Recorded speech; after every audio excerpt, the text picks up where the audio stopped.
थेट जाऊयात, मंत्री छगन भुजबळ बोलतायत. त्यांच्या कुटुंबियांना त्यांचं सांत्वन करण्यासाठी मी जातोय. दुसरं असं की हा प्रश्न मी दुसरं कुणाला किंवा ज्यांचं शिक्षण नाही अशा नेत्यांसाठी नाही. माझा प्रश्न जे सुशिक्षित मराठी आहेत,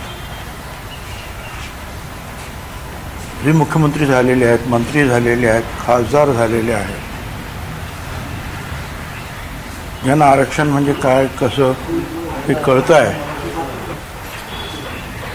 त्यांच्यासाठी मी विनंती करतो. आपण लक्षात घ्या, ज्यावेळेला 50% रिझर्वेशन होतं आणि 50% ओपन होतं, ब्राह्मण समाज किती 1, 2, 3%, आणखी दुसरे 2-4, पण जास्तीत जास्त मराठा समाजच त्या 50% होता. परंतु तरीसुद्धा आंदोलन झालं आणि मोदी साहेबांनी मग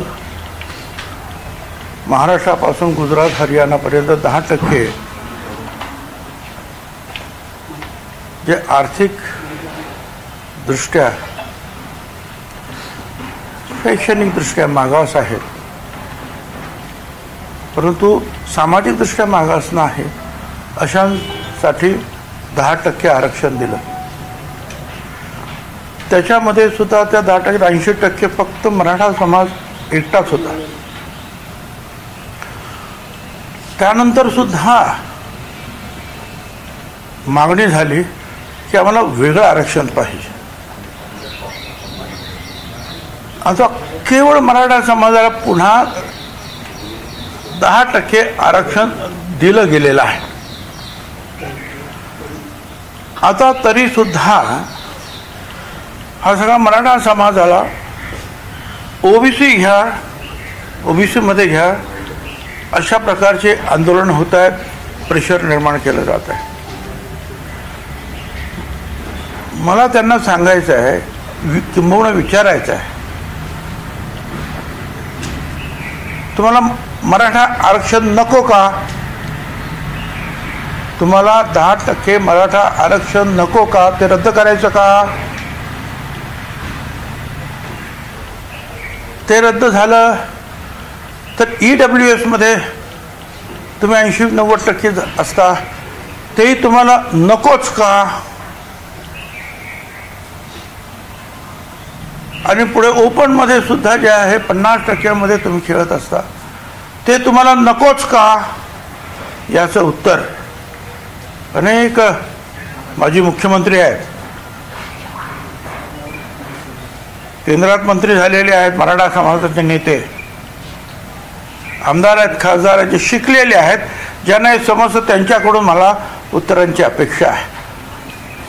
ज्यांना काही समजत नाही, अशिक्षित आहेत, माहीत नाही, त्यांच्याकडून मला ह्या उत्तराची अपेक्षा नाही. माझी विनंती आहे त्यांना, तुम्ही व्होकल व्हायला पाहिजे, तुम्ही बोलायला पाहिजे. बोला, आम्हाला मराठा आरक्षण सुद्धा नको, आम्हाला EWS सुद्धा नको, आम्हाला ओपनचं सुद्धा नको, आम्हाला फक्त ओबीसीचं पाहिजे. बोला ना. ते एक मनुष्य ज्याला कितपत त्याचं समजतं आहे आणि ते सांगतायत, आणि राज्यामध्ये जे आहे अशा प्रकारचा एक उद्रेक निर्माण होतो आहे, त्याच्यावर कधीतरी बोला.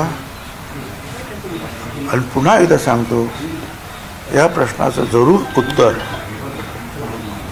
मला या शिकलेले समजदार नेत्यांकडून किंवा इतर क्षेत्रात काम करणारे मराठा समाजाचे लेखक आहेत, इतर सगळ्या, त्यांनी द्यायला पाहिजे की तुमचं मराठा आरक्षण नको, तुम्हाला EWS नको, तुम्हाला ओपनचं नको, तुम्हाला मराठा समाजाला फक्त ओबीसीत आरक्षण पाहिजे.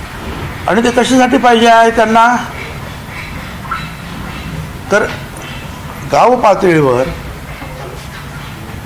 काही सरपंच होतात, कुठे जिल्हा परिषदेला एखाद दुसरं निवडून येतोय, ते पण ठरवतो कोण?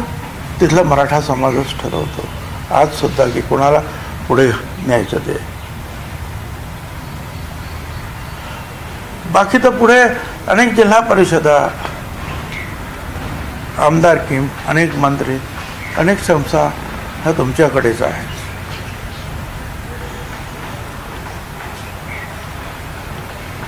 मंत्री, मुख्यमंत्री सुद्धा अनेक वेळा तुमचेच आहेत.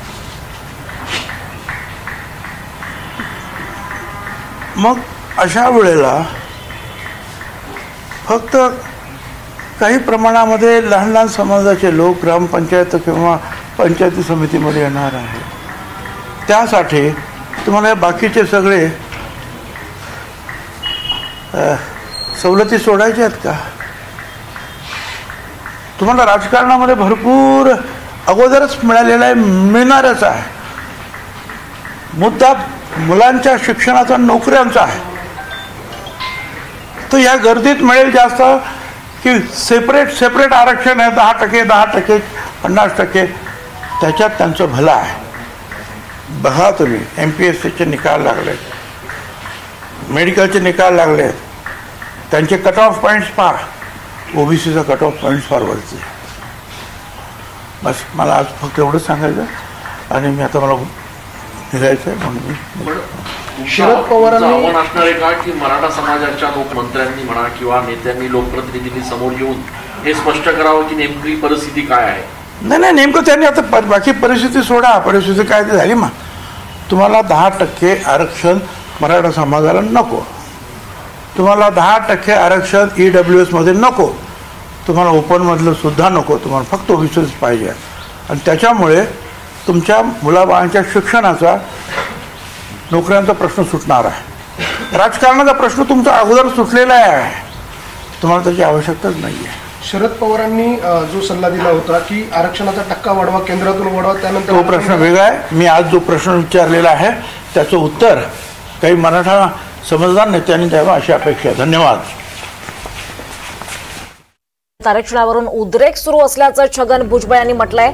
मराठा समाजातील नेत्यांनी यावर बोलावं असं देखील आवाहन छगन भुजबळ यांनी केलंय.